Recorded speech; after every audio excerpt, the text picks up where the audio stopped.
Hey guys, Ben Graham here with Remax, your South Chandler Realtor. Today I wanted to spend a couple minutes talking about the purpose of a real estate agent and the difference between just a regular realtor and then somebody that is really the economist of choice, the marketing expert of choice, the ad agency, the negotiator of choice. There's thousands of real estate agents out there, guys. You know them, your brother, your uncle, your cousin, your nephew, your niece, etc. Everybody seems like they have their license. Doesn't mean that they're all doing the same thing. So when you think about hiring a real estate agent, think about if they're the economist of choice for your market, that they know the ins and outs, the stats, the trends, etc. And if they don't, maybe off the top of their head, that they at least have access to get that information to give you decision-making power. And then also, of course, they're an ad agency. I've hit on this in other videos in terms of what we have available in terms of marketing prowess to help unleash your home, to give it maximum marketing exposure, sell your home for more money in a quicker time frame, and make it smooth. So there's a lot of great marketing strategies out there besides hoping and praying and just getting some pictures from your iPhone onto MLS. So, and then of course negotiating contracts. Experience counts in this, having been in the trenches over and over and over again, month in, month out, selling as many homes in a month as most agents sell in a year. Definitely negotiation and experience attributes to higher sales price if you're selling, lower sales price if you're buying, and ultimately a smoother process. But today I wanted to spend a few minutes really talking about being the economist of choice. Guys, I study the market every single day. I get a ton of reports from different economists at ASU, WP Carey School of Business, as well as Mike Orr with the Cromford Report, through our MLS. All of that I'm digesting to help you guys make good informed decisions. So with that, I just ran across three things that I wanted to hit on. One is foreclosure rates, two is student loans, and then three is investing. Oh, actually a fourth, talking about net worth. So real quick, just wanted to go through these. They're not related, but it's also good, interesting information. Guys, right now we're sitting at 1% average foreclosure rate nationally. Back in the heyday of the recession, we were at about a 25% clip there. So huge progress, bringing that number way down. I mean, 1 in 4 people at one point was going through the foreclosure process. Now we're about 1%. That's huge. That just shows you that our economy is growing and it's stronger than it was back in the day. So that's a great sign. And then wanted to hit on this one too. This was an interesting stat that just blew me away. I'm not trying to sell you on buying if you're a renter, but let this sell you on buying if you're a renter. The average net worth for renters is $5,000.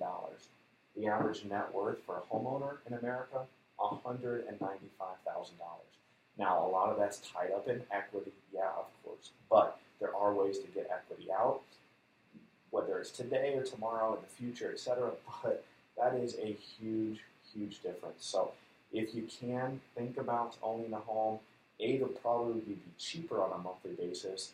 B, there's some actually government programs out there for down payment assistance. I'm doing 2 of them right now for some great buyers that I'm working with to keep the down payment virtually at 0. So there are options out there for you guys if you are renting, especially since rents are going way up in the last couple of years. So net worth, foreclosures.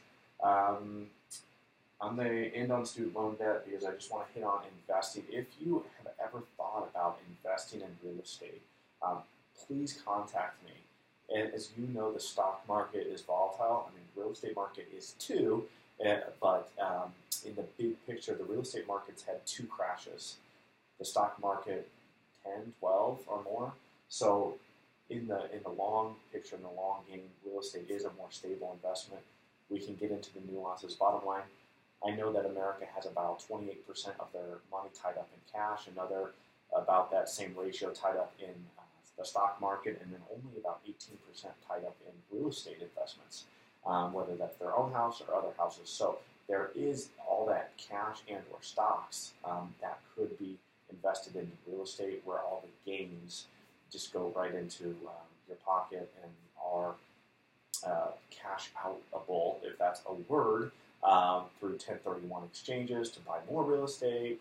You can cash them out by selling them, reinvesting, etc. So this could be a whole topic, week-long, year-long topic in itself. But bottom line, if you want to talk about some ways to increase your cash flow, defer some taxes through 1031 options, etc., let's chat about that. And then finally, student loan debt. Holy cow, this is just blows my mind away. 398% increase in student loan debt in the last 10 years. That's just ridiculous. And anyhow, I don't want to go there, but bottom line is the increase in student loan debt has actually held up the real estate market from a full recovery because of 32% of the first-time buyers, or let me start over. 32% of the entire real estate market transactions are first-time buyers. 32%. That number should be, historically, has been 40% up until this massive student loan debt.